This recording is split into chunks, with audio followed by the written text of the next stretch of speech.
ఒకరోజు నేను అనుకోకుండా నా కళ్ల ముందే ఒక మహిళను కారు ఢీకొట్టడం చూశాను. కొద్దిసేపటికే డాక్టర్లు అక్కడికి చేరుకున్నారు. కానీ ఆ మహిళ కొద్ది సమయంలోనే శ్వాస ఆపేసింది.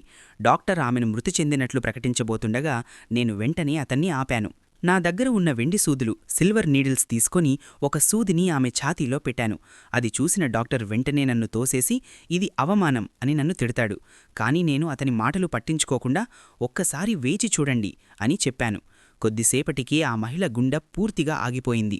డాక్టర్ నన్ను అరెస్టు చేయమని పోలీసులకు కాల్ చేయబోతుండగా అకస్మాత్తుగా ఆ మహిళ నేరుగా కూర్చుంది. అందరూ ఆశ్చర్యపోయారు. నేను మాత్రం ఎవర్నీ పట్టించుకోకుండా అక్కడి నుండి వెళ్ళిపోయాను. నాకు నా గర్ల్ ఫ్రెండ్ను కలవడానికి వెళ్ళాలి. ఆమె ఇంటికి వెళ్లిన వెంటనే ఆమె తాతగారు అనారోగ్యంతో పడిపోయారని తెలుసుకున్నాను. వారి ప్రైవేట్ డాక్టర్ ఎమర్జెన్సీ ట్రీట్మెంట్ ఇవ్వడంతో కొద్దిసేపటికే తాతగారు మళ్లీ స్పృహలోకి వచ్చారు.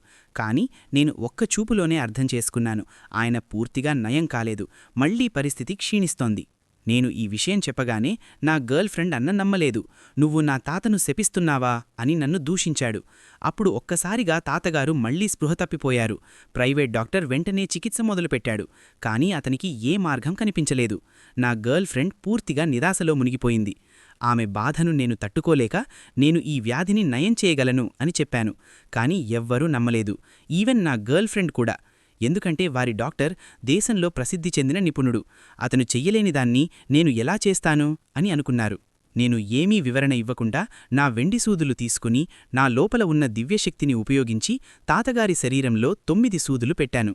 తర్వాత ఇప్పుడు ఆయన పూర్తిగా నయమయ్యారు అని చెప్పాను. అది విన్న వెంటనే నా గర్ల్ ఫ్రెండ్ అన్న కోపంతో నన్ను దూషిస్తూ ఇంకా స్పృహలో లేని మనిషిని ఎలా నయమయ్యాడంటావు అని నన్ను బయటకు లాగడానికి ప్రయత్నించాడు.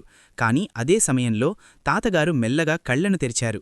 అతను వెంటనే తన మనవణ్ణి మందలించి నాతో హృదయపూర్వకంగా క్షమాపణ చెప్పాడు.